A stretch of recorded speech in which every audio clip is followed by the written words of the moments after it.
The complete reversal by the Trump administration is a huge win for China. The United States was going to levy some $34 billion in imports from China starting this week on the 6th. And Trump had threatened another $400 billion, apparently on top of that. China got what it wants. And by the way, Wall Street also got what it wanted. This story, as you might expect, is barely getting any coverage because Mr. Trump, in an apparent attempt to shift the media's attention away from the China reversal, did something quite interesting yesterday. Some would say maybe really smart. He showed up at the DMZ and crossed over into North Korea, and the media bought it, swallowed it, hook, line, and sinker. You'd think something like the world had changed or something. So if you tune into any U.S. network today, you're going to see that story, that story, that story, and only that story. That's it. That's all you're going to see. It's 24 hours of just that, right? Is it media manipulation at its absolute best? Why? Well, it denies the China victory, right? U.S. reporters don't want to tell you that China just scored a huge win over the United States. It overcovers a meeting which may not amount to anything at all. And then there's another story that the mainstream media may be misreporting as well. And I want to play something for you. This is interesting. Listen here. This is George Galloway. He was on this morning with my colleague, Manila Chan, who does a fabulous job on In Question, by the way. Listen to what he is suggesting here about who's really pulling the strings of these protesters. I have no doubt that there are foreign hands in this trouble. I see this as another of these color-coded revolutions, so-called, that took place in the Ukraine and in Georgia and many other places.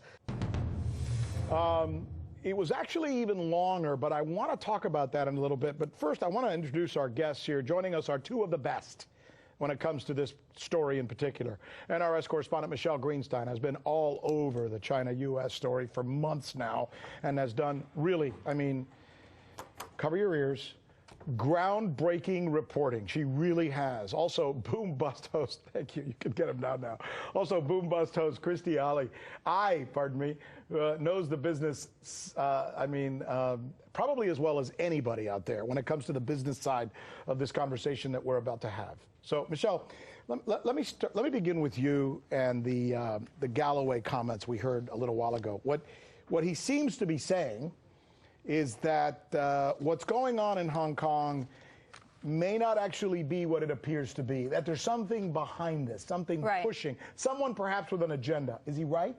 Yes, you could certainly say he's right, and this is an element of the Hong Kong protests that are not being so covered in the Western corporate press. Yeah. No surprise there. So I want to show you something. I want to show you the organizers of these anti-extradition law. They call themselves the Civil Human Rights Front, and I want to show you the members of the organizations of the Civil Human Rights Front. So these are the protesters. That's right, the organizers of these protesters. Okay. Not all of the protesters are part of these groups, but these are the organizers. We've got the Hong Kong Institute of Human Resource Management. We've got the Hong Kong Confederation of Trade Unions, as well as a number of others. Now, what do all of these organizations that you see listed here have in common? Tell me. They're all taking money, and they've all worked with an organization called the National Endowment for Democracy. They've all received funding from this organization. Now, the National Endowment for Democracy has been funding groups in Hong Kong. This goes back to the 90s, but just in the last year, the Hong Kong Institute for Human Resource Management, which is the first thing that you saw on your list there moments ago, got $90,000 in just 1 year, in just 2018, from the National Endowment for Democracy. Would you tell us, so our viewers can understand, who the hell is the National Endowment for Democracy? Who are these people? That's right. So who is this NGO funding these protesters, right? Great question. I'm so glad you asked. So let's listen to